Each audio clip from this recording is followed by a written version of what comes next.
Hey, what's up everyone? This is Anthony from Anthony's Customs, and for this review we're doing a viewer requested figure, which is CLAYFACE from the DC Universe Classics line. I have reviewed this guy before. They wanted me to do an update review, so that's what this is. When I first reviewed the figure, I was really concerned that these rubber arms here, that the rubber would break down and deteriorate. They haven't done that.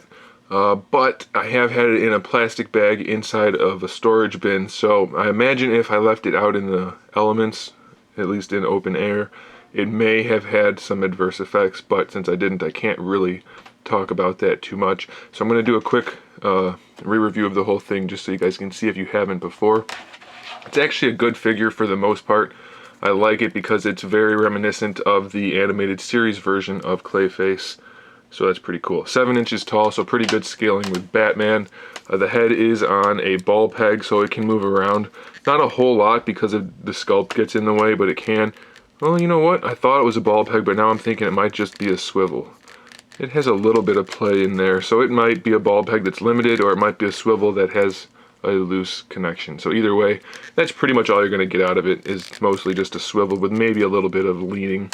I really like the sculpt on this head. The mouth is wide open. You can see it's a big cavity.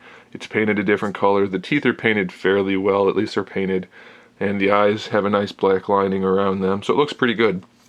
The sculpt on the whole body looks really good. It could definitely use some more shading, but it still looks good the way it is. This upper piece here is a soft piece to allow for this to not get too cumbersome. I wish they had done this kind of plastic for the arms, because these arms are bendable and they're really soft rubber, but as you can see, the paint they used on it just doesn't work well. It turned out very ugly and they're not the right color. Definitely would have been better to make it just out of a soft plastic, and preferably just like the legs with actual joints. I think the whole bendable gimmick is not something that was necessary, and it was actually detrimental to the figure. For the shoulder, all we get is a swivel, and then the whole arm is just bendable. But it's actually sculpted, so when you bend it, it just looks wrong. It's sculpted in this kind of pose right here.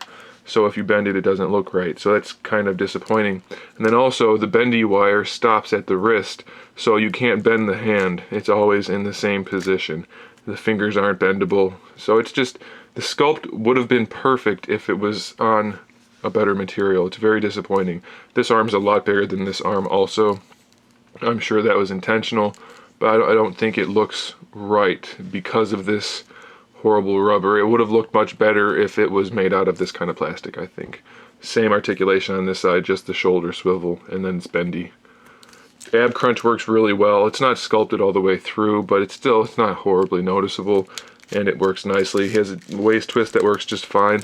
The hips have a ball hinge that doesn't have the swivel end of it, so you have the side to side there, and you can rotate it forward, but it's pretty limited due to his skirt piece.